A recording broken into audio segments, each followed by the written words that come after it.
We are in New York City, where we are about to get on a historic train along the Hudson River up to Albany. But first, we need to change clothes. There, that's better. Now, let me explain what we're doing today. We're taking the Hudson River Rail Excursion. This seasonal trip is organized by the United Railroad Society of New Jersey. We're traveling in two luxury rail cars built back in the 1940s, Tavern Lounge 43 and Hickory Creek. Our train, attached to the back of an Amtrak Empire Service train, will take us from New York City up to Albany and back. Along the way, we'll enjoy stunning fall views of the Hudson River, eat delicious food, and travel back to a time when train travel was a luxury. Tickets for the Hudson River Rail Excursion open online every year in February. You better be quick. They sell out in a matter of minutes. I scored 2 tickets for Lindsay and myself in the Tavern Lounge car for October 13th, each ticket costing about $150. As you're about to see, those were $300 very well spent. Our journey starts at the beautiful Moynihan train hall at New York Penn Station. Once a post office, this building reopened in 2021 as the new Amtrak facility here in New York. We got here about 2 hours before our journey began, but that gave us plenty of time to enjoy the first perk of our ticket, access to the Metropolitan Lounge. Many major Amtrak stations have a Metropolitan Lounge. They're normally reserved for Amtrak passengers with business, first, or sleeper class tickets, so getting to experience this was a treat. All lounges have a somewhat stylish interior like this one, but what sets New York apart is you can sit on the balcony inside the train hall.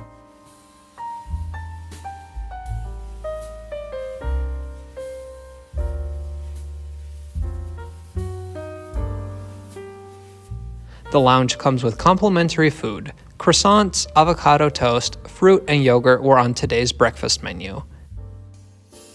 Here at the lounge is also where we checked in with a volunteer for the excursion. As others checked in, it soon became very apparent to us that the two of us would be bringing the average age down on board. By a lot. Hey Lindsay, how did you enjoy the Metropolitan Lounge? I loved it. We got some really yummy food, got to enjoy seeing the train hall from a different perspective, and just got to relax after an early morning. It's just really nice to be able to relax on the front end of this journey. The food was delicious, and frankly, I like this lounge even better than the Brightline Lounge in Orlando that I visited recently. Will the Hudson River Rails Excursion group please come to the front of the lounge to line up for your train? The dress code for today's journey is business casual and up. As the website says, period pieces are encouraged. I am so excited. It feels like ages ago that I booked this, and now the day is finally here.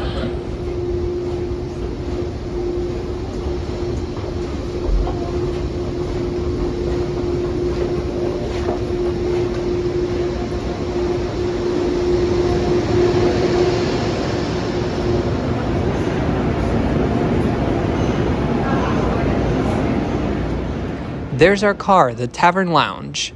Remember this red carpet. I'll have more to say about it later in the video. Train 233 en route to Albany Peninsula is now approaching the station. Please stand by for boarding, which will begin momentarily. Tavern Lounge.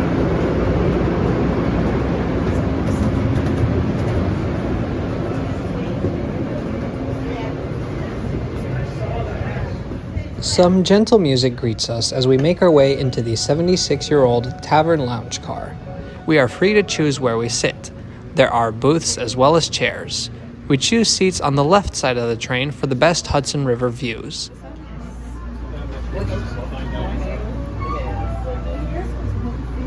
We have found some seats here in the Tavern Lounge car. Departure is in about 15 minutes.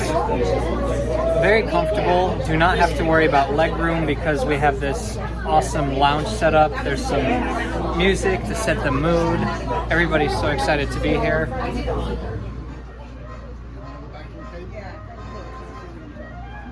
Welcome aboard Hudson River Rail Excursions. I am Kevin. I'm the executive director of the nonprofit that owns these cars. Before we get going, I have a few boring, albeit important, safety announcements for you all. Once we're all settled, at 11:20, the train slowly pulls out of Penn Station. After a series of tunnels, we'll traverse the western edge of Manhattan before crossing over into the Bronx.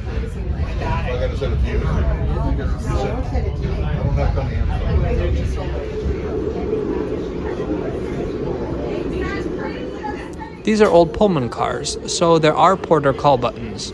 The buttons have been disabled, but our server Paul was always around to ask if we wanted another soda. Now, this seems like a good time to talk about the history of this car, but why would I do that when I can have Kevin do it for me?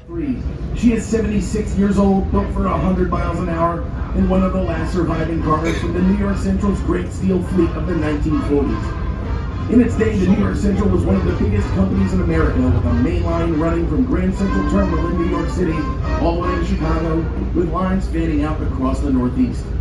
After World War II, the railroad invested what today would be $3.5 billion in new trains. Dreamliners is what they called them, and among those new trains were the historic cars that we're riding today, the Hickory Creek and Tavern Lounge number 43. Lounge cars like this one are a tradition that dates back almost to the beginning of railroading. As railroads competed for dominance in the industry, it was lounge spaces like this one that railroads used to make their trains a step above the rest. The car that you're riding in right now was built in 1947, and it ran on many of the Central's long-distance trains named the New England States and Empire State. It was in this car that passengers could take a break from their Pullman bedrooms or coach seats and have a drink, relax, and socialize with their fellow passengers. This car harkens back to a day when travel wasn't a chore. Yes. It was an experience to be savored and was as much a part of your journey as the destination. But as the 1950s wore on, more and more Americans chose to travel by airplane and by car than by train. The move to highways and airlines marked the beginning of the decline of rail travel in the United States. In the 1960s, this railroad merged with the dark rival, the Pennsylvania Railroad, only to go bankrupt within a year. Cars like this one were retired in an effort to save money. Eventually, it was passed on to NJ Transit, and then finally retired for good. But in 1991, this car got a new lease on life when it was donated by the state to the United Railroad Historical Society, or your host for this trip today. The car was saved and meticulously restored to its mid-century modern glory, and today we use it to transport you back in time. Everything you see around you, from the furniture to the lights to the colors, is exactly as it was the year she was built. That's a brief history of this train.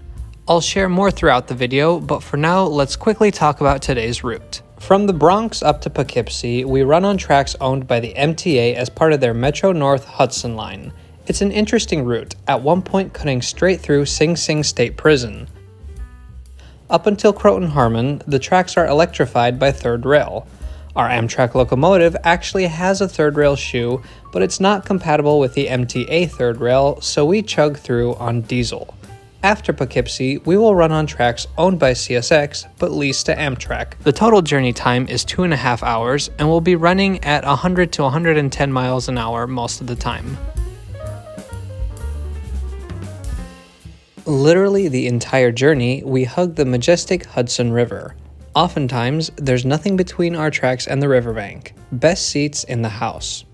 So, over the years, a lot of people have recommended I take the Metro North Hudson line. I can see why, although I do think this is one step above Metro North.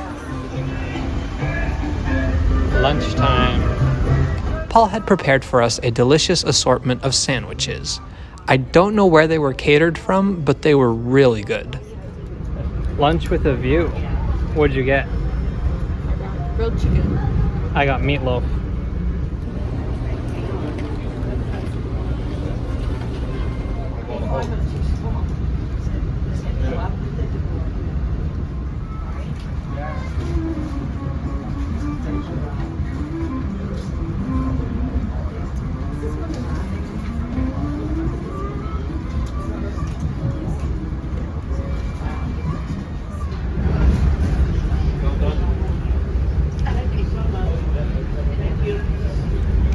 We pass Pollepel Island, named after the Dutch word for a soup ladle.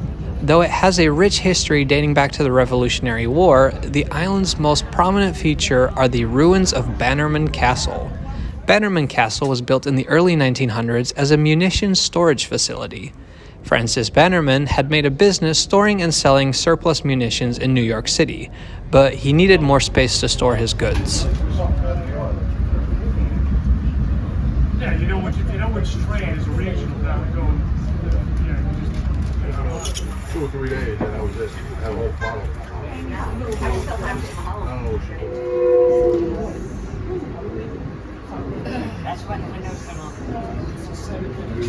Let's check out the bathroom. Okay, folks, here we have our 1948 bathroom.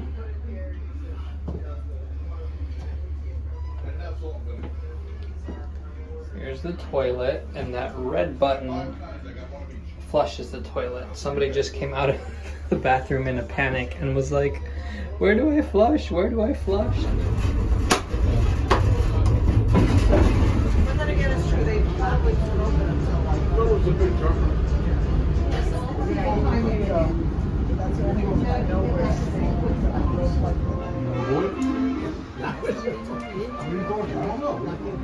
What made this excursion so great was that on the one hand, it was very relaxing.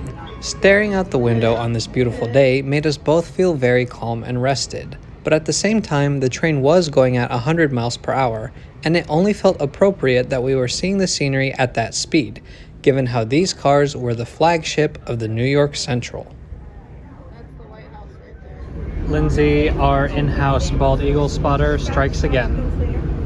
In a few weeks, I will upload a video of our trip on Amtrak's Coast Starlight, where I actually managed to capture a bald eagle on camera after Lindsay had spotted one. This gorgeous little lighthouse is the Hudson Athens Lighthouse. Built in 1874, it has been protecting ships navigating this more dangerous part of the Hudson River, known as the Middle Ground Flats. After 2.5 hours, we arrive at Albany Rensselaer Station. Here, the Amtrak Empire Service, with our 2 charter cars attached to it, uses a Y to turn around.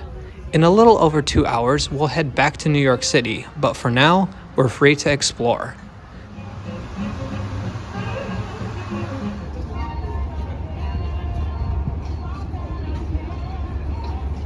We've spent time at this station before, back in 2021, when we took Amtrak's Lakeshore Limited from Chicago to New York. Albany. Remember last time we were here? It was very cold. Not as cold this time. Lakeshore Limited days. Long time ago. Yes.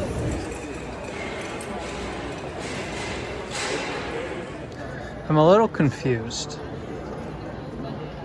Almost 2 years ago in this very cafe, I bought a keychain. The train station is in Rensselaer, just on the other side of the Hudson from Albany. We figured we were young and didn't need a rideshare to go into Albany. We'd just walk. How bad could it be? Pretty bad. It's unfathomable to me how 2 cities literally right next to each other are only connected for pedestrians and cyclists by a narrow, winding path next to a dirty, loud highway. Nevertheless, we kept going. After sitting all day, a little exercise was good for us, and the reward of a hot beverage waited on the other side. We just stopped by a local coffee shop. What'd you get? I got an apple of my chai latte. And I got a curry cocoa, which I'm very curious to try. Oh, that's good. Is it spicy? A little bit. Not too bad. It's good. So we've just spent a little bit of time exploring Albany. It's a very charming town. Lots of beautiful old buildings. I love the Dutch history, as I'm sure you can imagine. Would not recommend crossing the Hudson as a pedestrian. It's possible.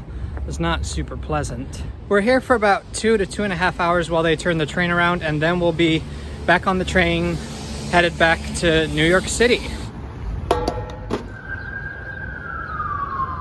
The train is back at the station, so it's the perfect time to get some pictures taken with the Tavern Lounge and Hickory Creek.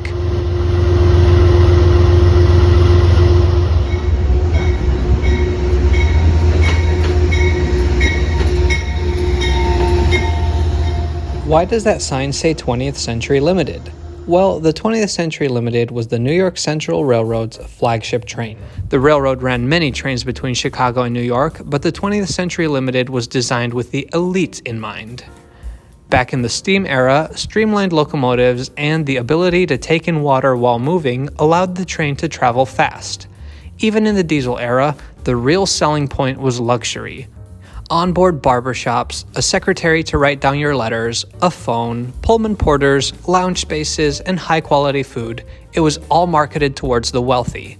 Movie stars, businessmen, those were the passengers on the 20th Century Limited. To set these VIPs apart from other passengers, the New York Central rolled out a red carpet for them to wait on before boarding the train.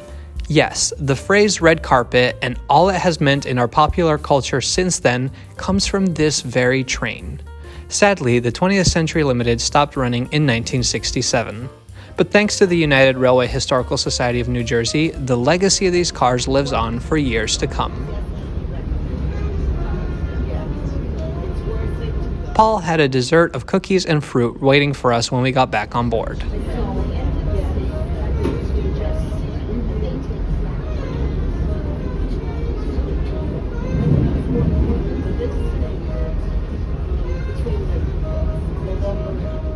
The 20th Century Limited had a mailroom, which is what our next activity was all about. For you, we have an art project. Alan here has a reproduction of the postcard that came out for the debut of the 20th Century Limited in 1948. And just like a guest on that train, you get to send a piece of mail from it. So all you need to do, fill out a postcard to whomever you like, hope you know their address, write their address down, we'll stamp them, and we'll send them from Moynihan Train Hall later on today. We wrote cards to our families, but we also sent one to ourselves. What a great souvenir.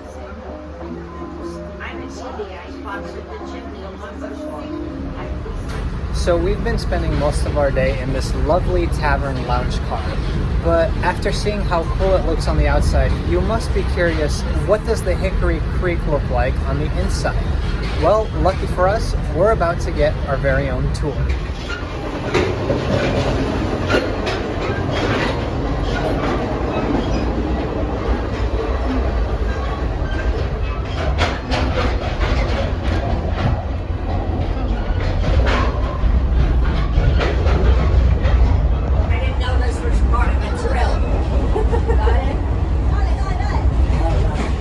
The Hickory Creek car, featuring sleeper cabins and a panoramic back window, is the more luxurious option on this excursion. Gourmet meals are cooked for you on board, and the price is higher at above $300 per person. I really appreciate that the staff gave us a little bit of time to see what the car looks like anyway. And now, a gorgeous sunset to top off this already perfect day.